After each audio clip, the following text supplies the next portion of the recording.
All right. I see people are still joining, but we have a really dense and exciting webinar to share with you all today. So we're going to just go ahead and get started. I wanted to start off by welcoming everybody who's joining us from really all over the world. We have a really tremendous number of folks who've registered for today. So I think a lot of people will be joining us. And we're going to start with a quick round of introductions that I'll kick off for us and lead. While you are joining, I'd invite everybody to just add your name and where you're calling in from into the chat so we know who is in the audience. So I'm going to go ahead and start though. Again, welcome. We're so excited. My name is Matt Dos Santos. I am the co-executive director at Our Children's Trust, and I am just so happy to be here today to share a little bit about our work as we reflect back on this incredible year of 2025. So I'm going to do some introductions. I'll let folks introduce themselves, but I'll call on you. David, if you could introduce yourself next. Thank you, Matt. Hi, everyone. My name is David Schwartz. I use he, him pronouns, and I am a staff attorney here at Our Children's Trust. Oh, thanks, David. Also, I use they, them pronouns. Sorry, I skipped that part of my introduction. Okay, turning it over to you, Delaney. Hi everyone, I'm Delaney Reynolds. I use she, her pronouns, and I'm a plaintiff in the Reynolds versus Florida lawsuit, Reynolds versus Florida Public Service Commission lawsuit, and Lighthiser versus Trump. Awesome, Delaney. And just so you all know, Delaney is calling in to us from COP in Brazil right now, where she is facilitating one of the country's participation. So that's really amazing. Thanks for joining us, Delaney. All right, Joanna. Hi everyone, I'm Joanna Ziegler and I use she, her pronouns, and I'm a staff attorney here at Our Children's Trust. Thanks, Joanna. Eileen. Hi everyone, I'm Eileen de la Paz Aceves. I use she, her pronouns, and I'm the digital content manager at Our Children's Trust. And last but certainly not least, our founder, Julia Olson. Hi, everyone. Welcome. I'm Julia Olson. I use she, her, and co-executive director with Matt. And we're just really grateful to spend the next hour with all of you, sharing some exciting and hopefully hopeful updates for the work that's been happening here. And it has been quite a year, as everyone here knows. And some of the new challenges have really come from this administration's flood the zone approach to its unconstitutional governance. But together at Our Children's Trust, we have been doing what I like to think of as growing our resilient roots even deeper and branching out the work so that we can have the kind of impact that we'll talk about today and share with all of you. And this work we're doing, it's really thanks to everyone here and others who couldn't be on the call today that has allowed us to champion 210 youth plaintiffs across 4 countries and across 14 different US states. Our efforts, although it's a small number of youth plaintiffs, this work really touches the lives of up to 75 million children in the United States and 2 billion children worldwide, even though we will never know all of them personally. So together we are partnering with young changemakers to secure their right to life and to really secure a future where we can all thrive. So thanks so much for being here. And many of you who are here have been with us since the early days of the Juliana case a decade ago when it was first filed. And I suspect that most of you have some connection to that case, whether it's the plaintiffs have inspired you or touched your heart in some way. It's been a meaningful part of your journey with us. And this year, 2025, really marked a moment in the case where the Supreme Court said, we're not going to hear it. And it was a disappointment for everyone in our community. But what I want you to take away today is remembering just how deeply impactful and influential and really groundbreaking that case has been. those Juliana plaintiffs, they help pave the path forward for young people across the world to launch children's climate rights litigation against their governments and hold them accountable. And I think we're at upwards of about 100 youth-led cases worldwide. And unlike the Juliana plaintiffs, there are youth being heard in courts and getting results. The other thing that's happened that you may not think about is the Juliana case has changed legal education in the United States and beyond. I have not met a law student or a young lawyer or a law professor who hasn't been taught the Juliana case in their courses or who isn't teaching it in the classroom and who isn't writing about it in some way, shape, or form.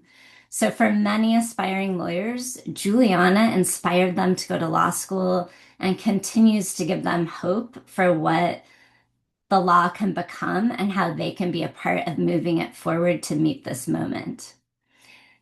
But this year also marked the next phase in the advocacy of many of the Juliana plaintiffs.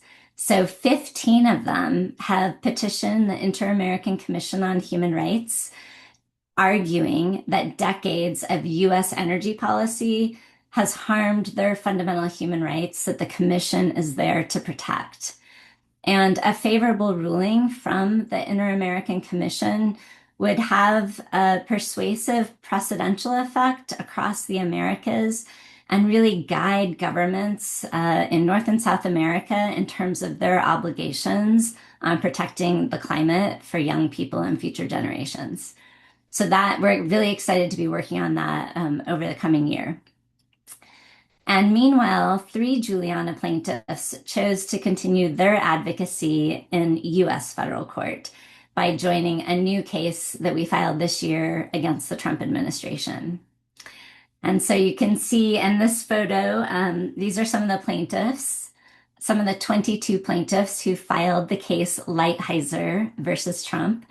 It's a case we are partnering with Public Justice on, as well as one of our former co-counsel in the Held v. Montana case, Roger Sullivan, and Phil Gregory is still with us on this case. And what we're challenging in Lighthiser are the energy executive orders that the president began signing on day one of his administration. These executive orders do 3 fundamental things. They require our government to unleash fossil fuels and really take us back in the wrong direction in terms of energy, including revitalizing a coal industry that was really on its way out. The second thing they do is they require the government to use its power and control and policymaking to block wind and solar, to essentially block the cheapest forms of energy in the United States today, and block electric vehicles. And then the third thing that they do is to effectuate all of this, they have to dismantle climate science across the federal government and beyond. And so the Trump administration is actively doing those 3 things, and that's what this case is about. So we've already made history in this case, not just with the filing, but we were awarded by the court a 2-day evidentiary hearing where for the first time in US history, a federal court heard live testimony in a constitutional climate case in Missoula, Montana. And that was this September. And I wish I could bring you all into the courtroom.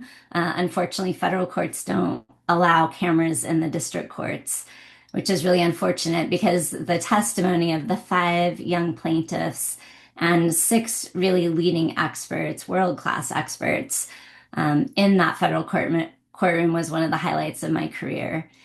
And so just to give you I have a limited amount of time, but just to give you 2 quick examples. So Avery McRae, who was a Juliana plaintiff, one of the youngest Juliana plaintiffs for 10 years, she was able to finally take the stand and testify about her life in Oregon, living with wildfire and smoke and threats to her life. And then going to school in Florida, where she's evacuated 3 times from incredible hurricanes that destroyed parts of her school, and everything in between our 2 coastlines. And at the same time, John Podesta, who served as a presidential advisor and chief of staff across 3 presidential administrations. including being President Biden's climate and energy lead in the White House over the last 2 years. He took the stand to testify in support of these plaintiffs. And one interesting note there is John Podesta actually helped coordinate some of the defense of the Juliana case on behalf of the Biden administration. And so he took the stand to say this Lighthiser case is different and these executive orders are going to harm the plaintiffs. And he gave some of the most powerful testimony in the courtroom that made people wept, frankly. So it was a really incredible moment to have someone at that stature testify and stand up for the young people today. And as a result of this 2-day hearing, we now have a solid evidentiary record to take up on appeal. And what the court found is that the record demonstrated that these executive orders are causing these plaintiffs harm now, and that they will result in many, many, many hundreds of millions metric tons of carbon dioxide pollution that otherwise wouldn't occur. So we are going up to the Ninth Circuit, in part because even though the judge found all this harm is occurring and a remedy would help the plaintiffs, he found that he didn't have the power to award the remedy based on the Ninth Circuit decision in Juliana back in 2020. So we are going up to the Ninth Circuit this time armed with all of this evidence from the 2-day hearing, and we're really well positioned to make good on Judge Christensen's invitation to the Ninth Circuit Court of Appeals to reverse him. So you'll hear more about that in the coming months. And then also in the federal courts, we're representing 18 California youth who are challenging the way the Environmental Protection Agency does its economic analysis. And the way it does it discriminates against young people and treats them as less valuable than adults living today. So that's the first equal protection case against the federal government that's really going up on appeal, and we'll be arguing that early next year. And then in Utah is an example of the work that we do requiring perseverance and pivoting and learning and going back and doing something in a way that is really going to stick. So earlier this year, we got a ruling from the Utah Supreme Court where we represent 7 youth in this case who are challenging state mandates to maximize fossil fuel production. And we argued for the first time before a state Supreme Court that these young people have a right to life and to their health that's being threatened by these fossil fuel policies. So in March, when the Utah Supreme Court ruled and dismissed the case, it gave us a path forward by saying 2 really important things. First, it confirmed that the state agencies in Utah have the ability to deny fossil fuel permits. And second, they recognize that the youth can bring a claim for violations of their right to life in this context of fossil fuel pollution and climate change, but we need to target different conduct. And so keep your eyes on our emails because we will have news coming out very shortly announcing a new action in Utah. And so with those updates, I'm going to now invite David to share a little bit more about what's been going on in Montana since the Held v. Montana victory. Passing to you, David. Wonderful. Thank you, Julia. Thank you all for being here. As you know, the Held versus State of Montana case continues to be celebrated as the first constitutional climate litigation victory in United States legal history. The victory at the Montana District Court in August of 2023 and at the Montana Supreme Court in December of 2024 struck down unconstitutional laws that prohibited state agencies from taking into account or considering climate change and greenhouse gas pollution during their environmental reviews, and importantly, declared emphatically that Montanans' constitutional right to a clean and healthful environment includes a stable climate system. Since that time, our plaintiffs and our on-the-ground partners, other organizations, and our co-counsel continue to leverage this win before the legislature, before state agencies, and in private industry to promote climate action locally in Montana and throughout the Mountain West. We've been keeping our eyes and ears on the ground and watching the implementation of this victory and seeing how the government has responded and seeing how our partners, plaintiffs, and communities are moving forward in light of this new legal landscape. One, I think, key aspect of the change in conduct is that we've seen as a result of this victory is that Montana agencies are now doing the climate analyses in their environmental reviews that they had previously been prohibited by law from doing. So the environmental review process has changed. They're acknowledging the reality of climate science, they're taking into account the emissions, and they're quantifying or attempting to quantify the climate impacts from these projects. However, it would be unfair to gloss over the fact that there is a good deal of pushback from the conservative legislature and state agencies. So Montana had a legislative session this year in 2025, and there were a number of bills percolating through the legislature, some of which passed and were signed into law, focusing on HELD, amending the Montana Environmental Policy Act and amending provisions in the Montana Clean Air Act. And despite the change in the climate analyses that the agencies are conducting, the agencies are continuing to approve permits for fossil fuels.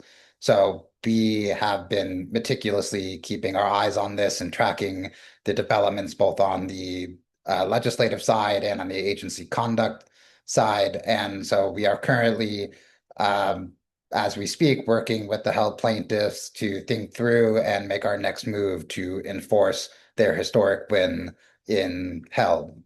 I'm going to shift gears ever so slightly and talk about another case that we have in Florida on which I'm one of the attorneys of record working on.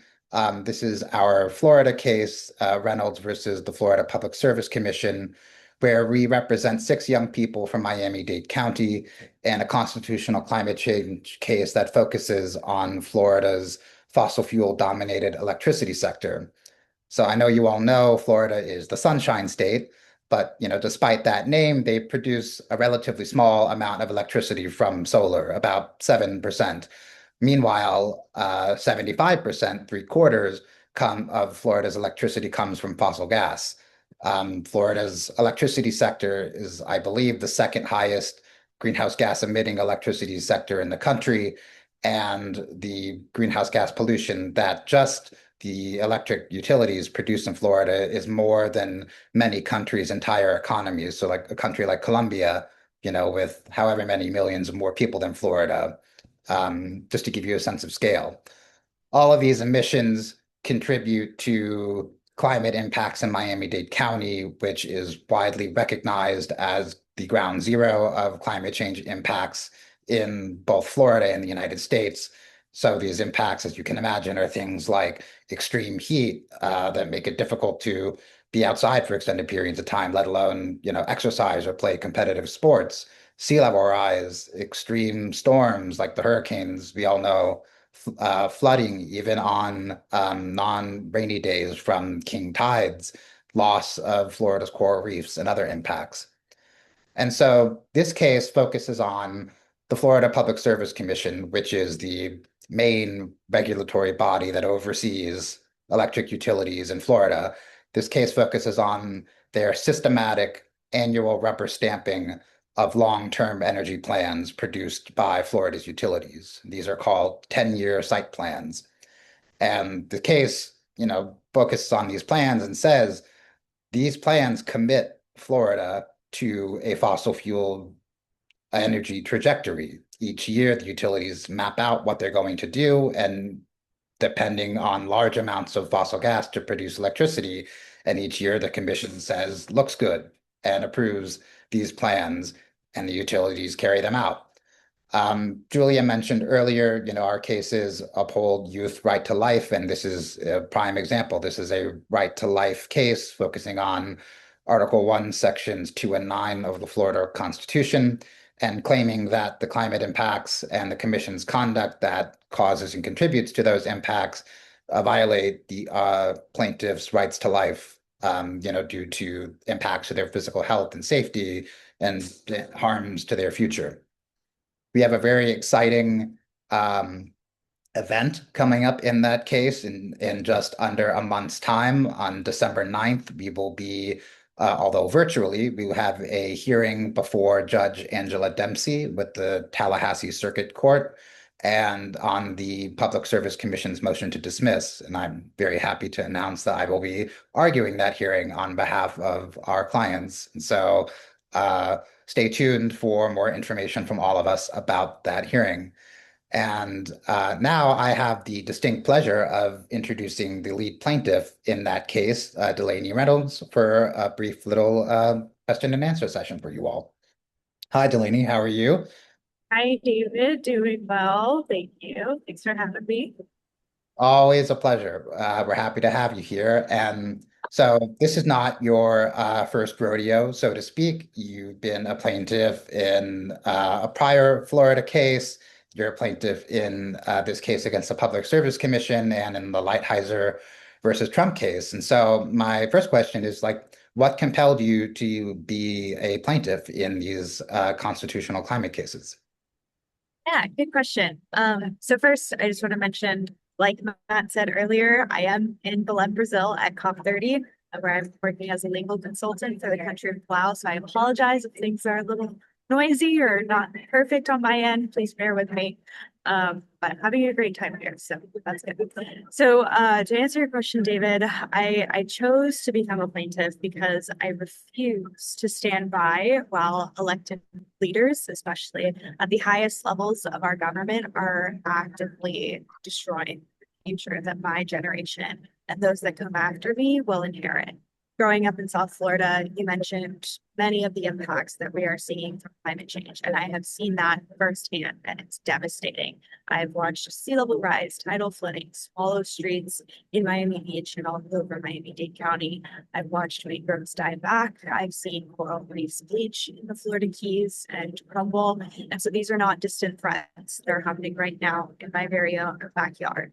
And so what made me get involved and take that first step, filing a constitutional lawsuit, was the realization that our government is not just failing to act, but they are actively making things worse. So in Florida, for example, we've had governors for the last 16 years, that's like 2/3 of my life, that have denied climate science and refused to take action, stating that they're not a scientist, so they couldn't possibly understand the problem, or banning our government from using the phrases climate change, global warming, or sea level rise, or removing the phrase greenhouse gas emissions from existing Florida law just last year, or banning wind energy in the state when we don't even have any to begin with, and the list goes on, unfortunately. So when I read about the Brave 21 youth filed Juliana versus United States back in 2014, 2015, maybe.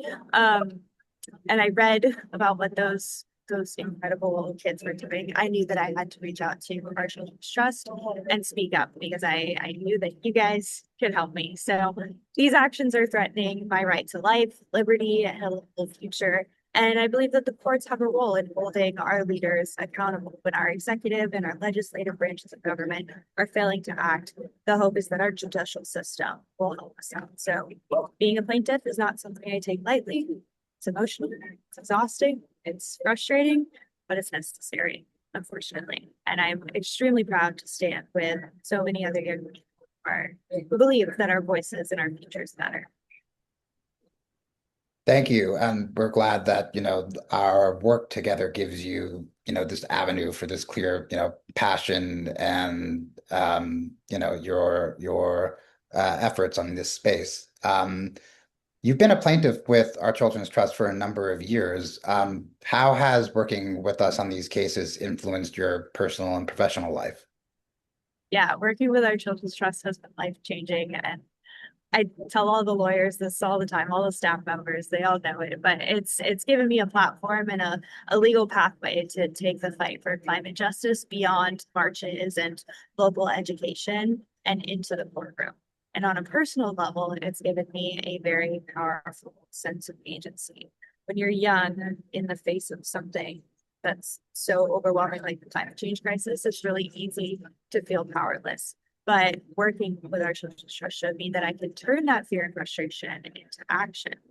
And then personally, it's also shaped the trajectory of essentially my entire life. So since working with our Children's Trust, I've pursued and earned my JD, my law degree, and I'm now pursuing a PhD studying climate adaptation and coastal resilience in South Florida in an interdisciplinary program. So my dissertation has policy, it has law, and it has science.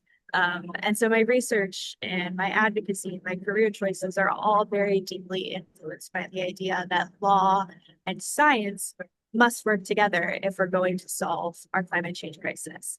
Like I said, I'm here at COP working to represent countries in climate negotiations where we're setting global policy based on IPCC science, even when our own government won't step up and be here in person. And so, I'm here meeting people through our Children's Trust. I've met some of the most brilliant, passionate young people in the country through this work. People that inspire me every day, including you, David, and all of the other incredible people that I get to work with. So our Children's Trust really gave me the tools, legal foundation, and the support system to turn those frustrations to justice. And that's something that I carry with me, no matter where life takes me next, forever. The inspiration is mutual, Delaney. One last question. There's probably a number of young people on, tuning into this webinar and their families and friends. And if you had one thing to share with young people who are concerned today with the state of the climate and the state of government action in our community, what's one thing you would share with them? I would share that your voice matters. To every young person feels overwhelmed by climate change. I get it. It's easy to feel paralyzed by the scale of this crisis.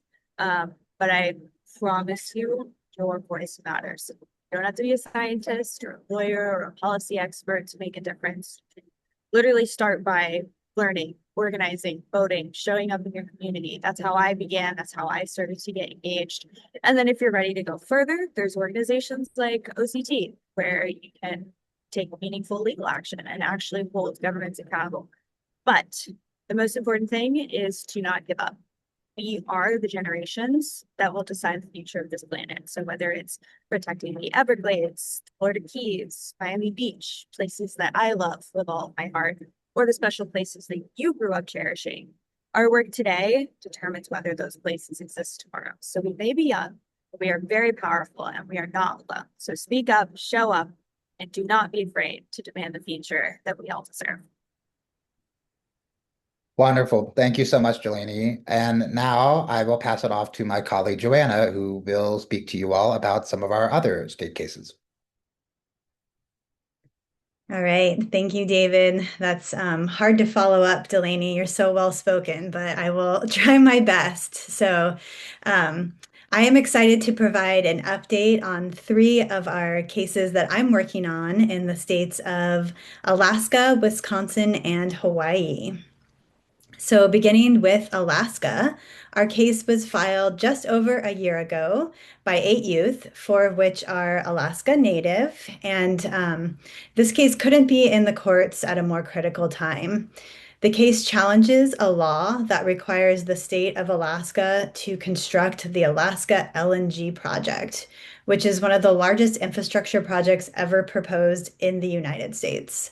It includes extracting oil or extracting gas on the North Slope, constructing an over 800-mile pipeline that traverses the state through parts of even Denali National Park, ending in South Central Alaska, where it will be liquefied and then exported to other countries. This project, if built, would triple Alaska's greenhouse gas emissions. And the state is promoting this project while Alaskans, including our plaintiffs, are experiencing some of the most dire impacts from climate change. And this is illustrated by a recent climate disaster that occurred just last month in Alaska, which was Typhoon Halong. The typhoon hit the town of Kipnuk, where one of our plaintiffs lives, and caused extreme flooding and disastrous winds. And when I spoke to her, she told me that the town is basically gone and there's nothing left, including her own house. Houses were lifted up off their foundations while people were still inside them, spinning around and sometimes carried up to miles away from their original spots. So thankfully, our plaintiff is safe, but she and the rest of the town had to evacuate, and she's in Anchorage for an unknown period of time. So the case is currently on appeal before the Alaska Supreme Court after it was dismissed earlier this year. However, this is not our first case in Alaska, and we've learned from our previous cases what type of climate case the court thinks is appropriate, and we've carefully crafted this case with those lessons in mind. And the good news is, since our case was dismissed, the Alaska Supreme Court has ruled in other cases that is consistent with how we've briefed it. So we feel confident that the Supreme Court will do the right thing and send this case back to the trial court so that these youth have a chance to present their testimony and their evidence at trial. So stay tuned. We are expecting to receive our oral argument date any minute, which we expect will take place sometime early next year. All right, so moving on to Wisconsin. Wisconsin is one of our newest cases that we just filed. We filed it in August of this year by 15 youth, including 4 Anishinaabe youth, against the Public Service Commission and the state legislature. And this case is challenging specific laws, on the one hand, that are perpetuating an electricity sector in Wisconsin dominated by fossil fuels, and on the other hand, constraining the ability to procure more electricity from renewable sources instead of fossil fuels. So as a result of these statutes, 75% of Wisconsin's electricity is generated by fossil fuels. And these statutes are on the books, even despite the fact that the state has pledged to transition to 100% clean electricity by 2050. So in response to our complaint, the defendants have filed their motions to dismiss. They filed them on November 10th, and we are now hard at work with our partners at Midwest Environmental Advocates, drafting our responses to those motions. We expect the briefing to be complete by the beginning of next year, and we'll have a hearing shortly after that. So stay tuned for that date as well. Lots happening in the winter. And finally, I'll wrap up with Hawaii. Our work in Hawaii is in a very different phase from that of our other cases. Our case in Hawaii challenged the state's transportation system because greenhouse gas emissions from transportation in Hawaii are increasing at a time when the state constitution and state statutes require emissions to be reduced. But we settled this case in May of 2024. And the settlement agreement requires that the Hawaii Department of Transportation, or HDOT, decarbonize the state's transportation sector by 2045. And since we've entered the settlement agreement, we've been working closely with our co-counsel in Hawaii, Earth Justice, and HDOT on implementing the settlement terms. And as a result, there has been some transformational change within the department. So I wanted to go over a few exciting events that have happened this year as a result of our settlement. There's been a huge shift in how HDOT prioritizes ground transportation projects. HDOT created a tool that calculates the greenhouse gas emissions from projects and assigns higher points to projects that are lowering emissions. So this means that HDOT has shifted from prioritizing projects that lead to more cars on the road, like lane expansion and road maintenance, to now prioritizing projects like EV charging stations and projects for the construction of bicycle and pedestrian paths as well as transit. Another exciting thing that has happened as a result of our settlement agreement is in October this year, HDOT released a plan called the Energy, Security, and Waste Reduction Plan, which, despite its title, is about transportation. And it outlines all the methods that HDOT will utilize to reach zero emissions in transportation by 2045. And that's for all transportation sectors, including ground, marine, and air travel. So HDOT has also committed to regularly updating this plan to ensure that it continues to capture the most up-to-date and clean transportation options. And then finally, HDOT just this month completed its multimodal network plan, the Priority Multimodal Network Plan. And this is an important aspect of the settlement agreement. HDOT committed to completing the multimodal network within the first 5 years of entering the settlement. And these options are really important to decarbonizing transportation because we know that when there is safe, reliable transportation choices, you can conveniently ride your bike, safely walk on sidewalks, and use transit. People will use them, and especially in Hawaii when the weather is conducive to using these transportation options year round. So this commitment is really important, and HDOT has committed to over 100 projects in this multimodal network plan, which will be about over a $300 million investment. So really exciting on that front. And then finally, I just wanted to highlight that the settlement agreement establishes an avenue for youth involvement within HDOT, which is through a youth council. So this youth council has been formed. It's been in operation for almost a year now, and it includes 20 youth from across the Hawaiian Islands, including some of our plaintiffs, ages 12 to 24. And this youth council provides an opportunity for youth to give feedback and perspectives in HDOT's planning. So a really unique and amazing opportunity there.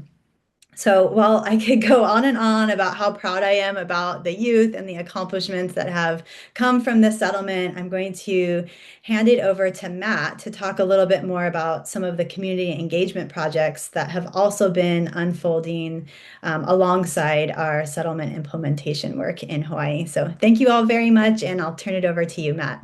Thanks, Joanna. And you should go on and on because the legal work that's happening in Hawaii isn't just groundbreaking, it's exceptional.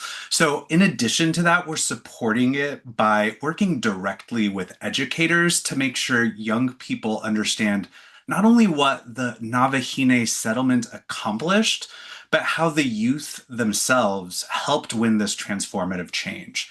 We're piloting classroom lesson plans that integrate climate rights, constitutional principles, and civic engagement into existing curriculum. And we're hosting workshops for teachers featuring our attorneys and the young people that we're working with, giving educators the tools to talk confidently about climate rights, the settlement, and youth participation in democracy.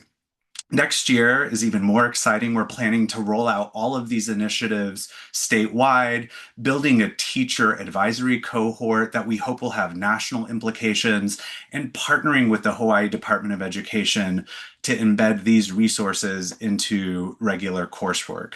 So I just wanted to say thanks again, Joanna. The work that the legal team is doing there is setting the stage for what otherwise wouldn't be possible. So I've said this before to our community, and I'm going to say it again. Every case that we bring at our Children's Trust informs and strengthens the next, legally, scientifically, and in terms of developing these incredible youth leaders. Together, they create a coherent national and global strategy, strengthening our legal theories, elevating the youth changemakers, and building those essential constitutional guardrails that last longer than the whiplash election cycles we're going through right now. These cases are helping shape a body of law that recognizes young people's rights and government's obligations to protect the climate system. And our litigation isn't the whole story.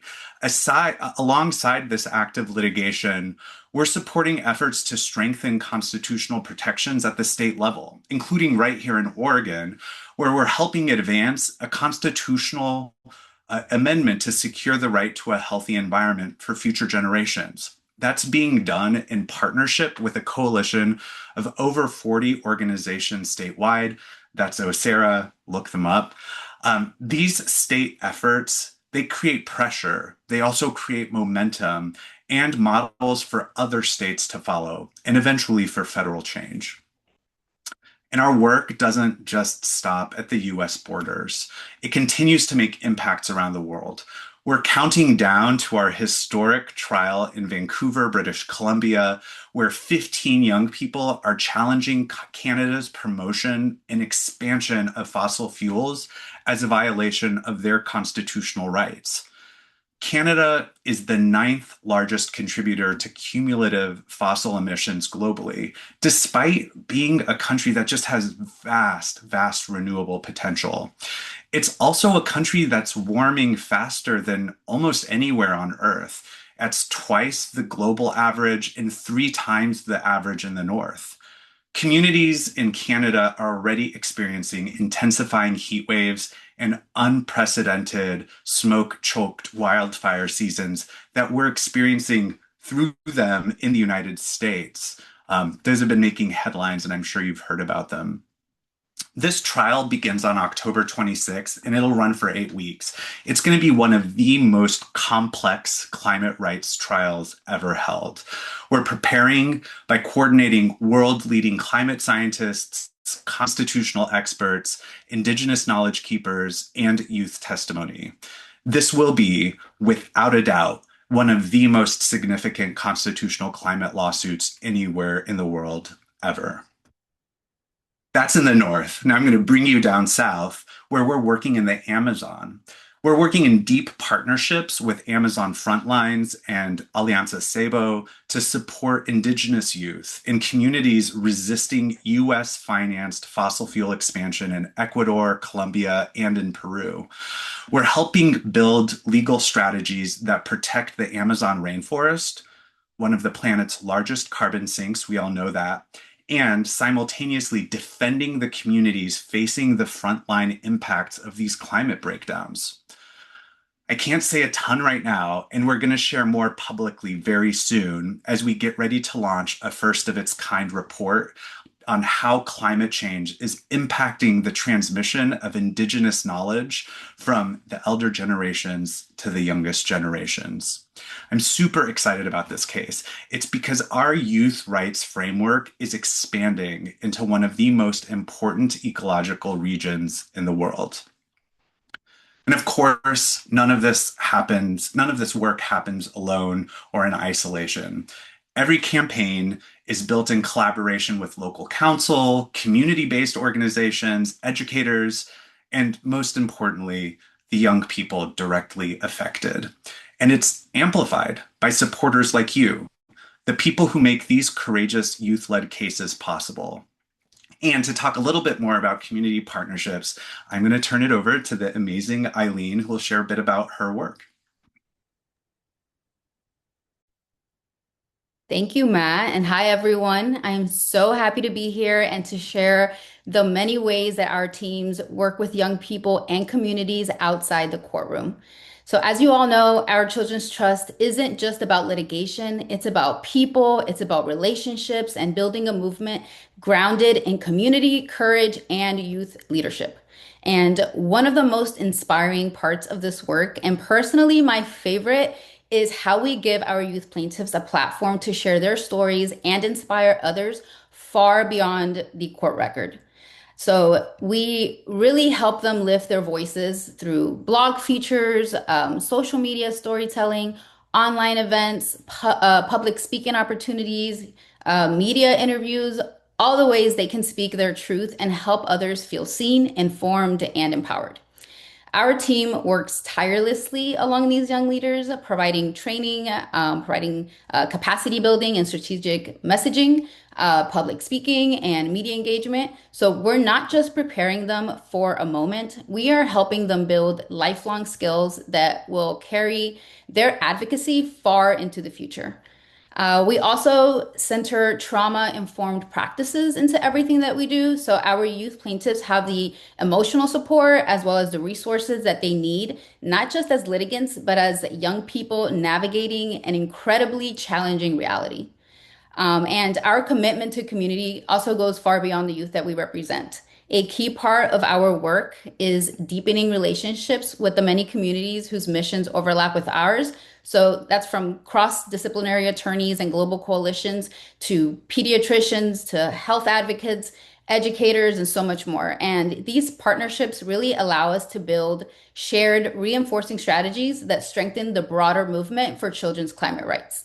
And this year alone, our team and our young plaintiffs spoke at more than 50 events around the world.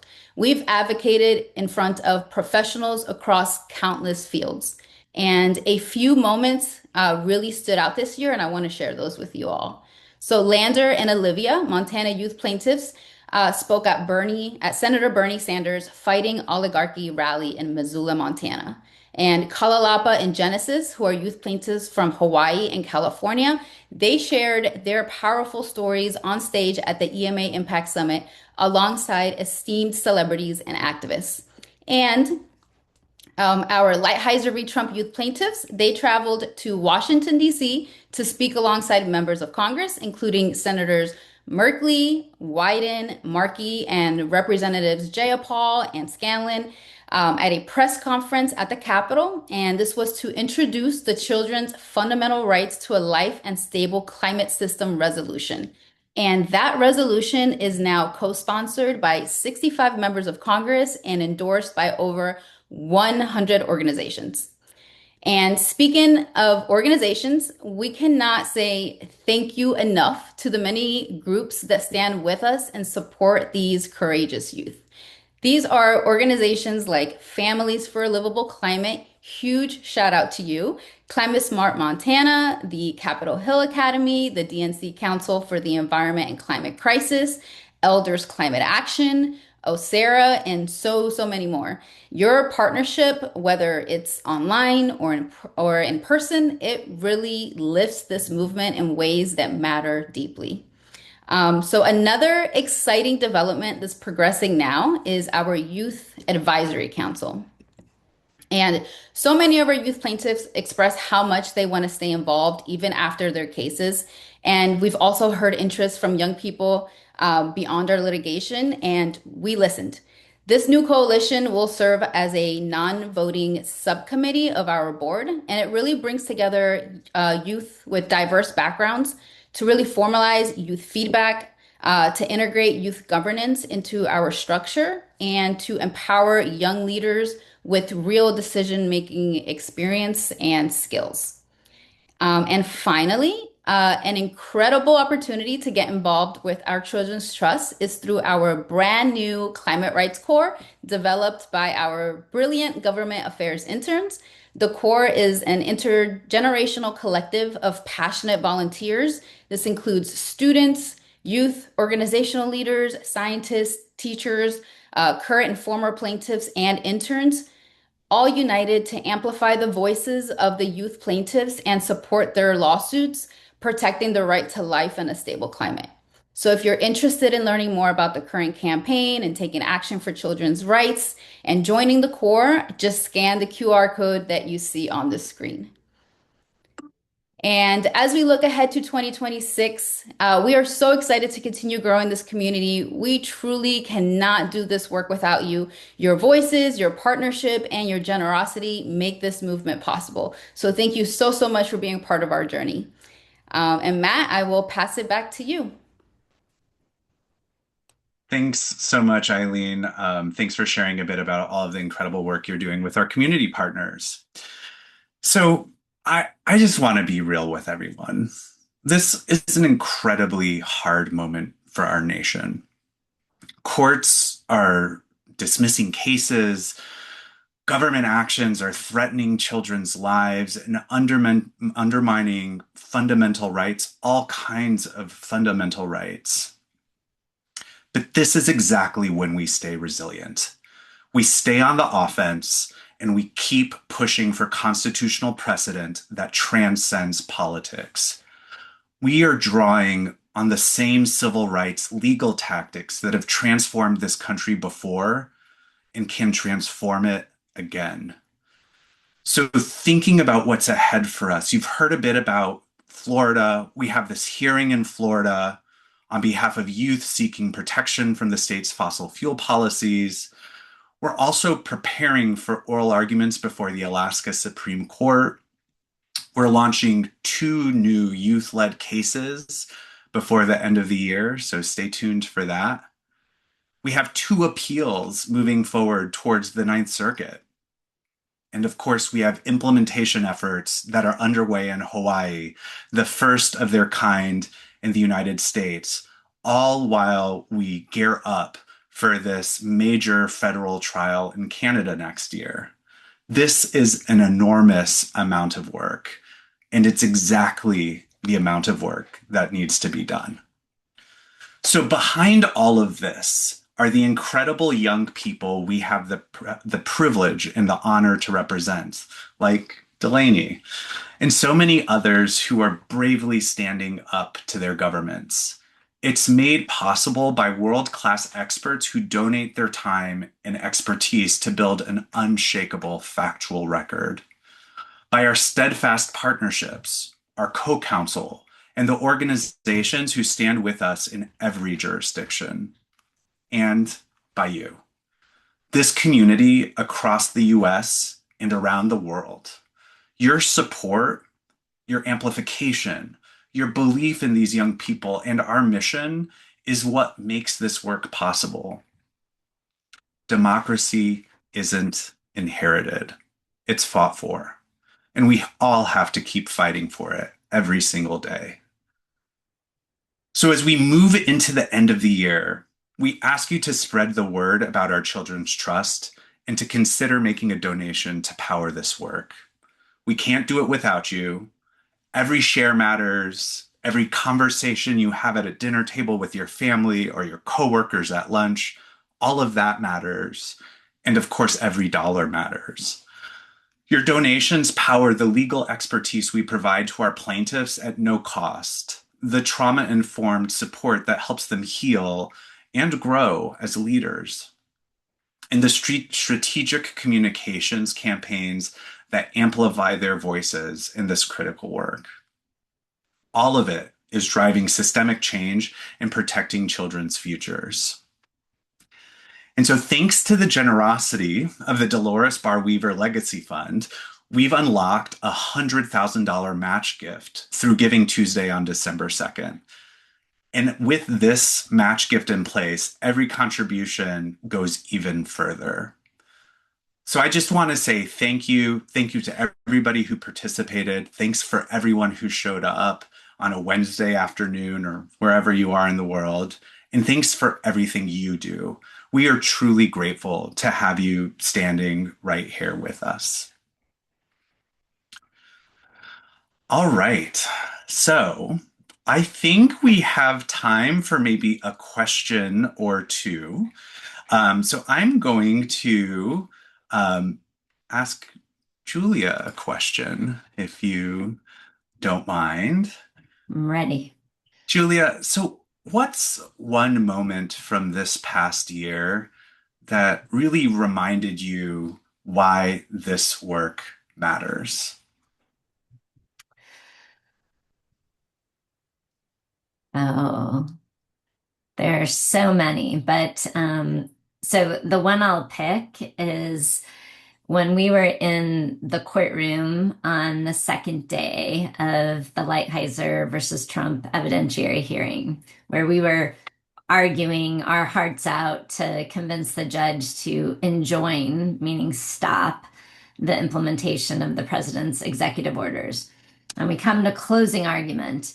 And one of the things I try to do, and all of our attorneys at our Children's Trust try to do, is really bring the voices of the youth to the court, because sometimes they don't get to speak and make the arguments. And so we are their vessels to do that. And so I'm about to go up to the podium to give that closing argument, and give final remarks to the judge. And someone passes me a notebook from one of our plaintiffs, whose name is Georgia.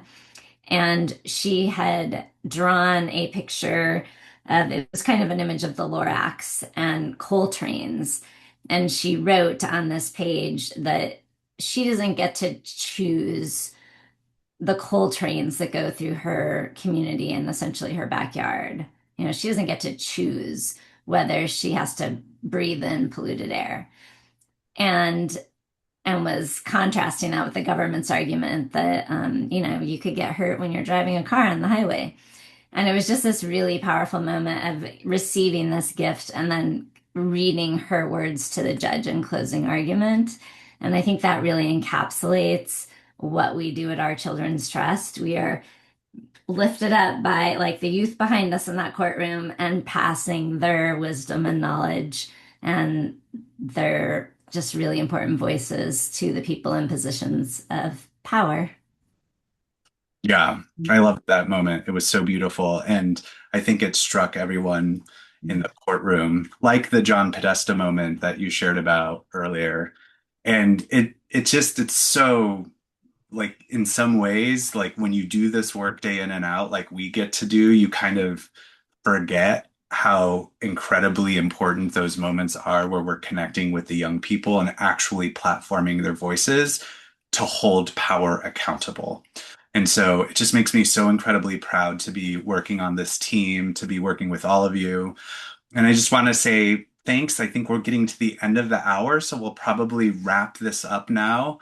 And yeah, so just from me and from the rest of us at our Children's Trust, I just want to say thank you for joining us and thank you for standing strong with us this year. Thanks, everyone. Thank you all. Thanks, everybody.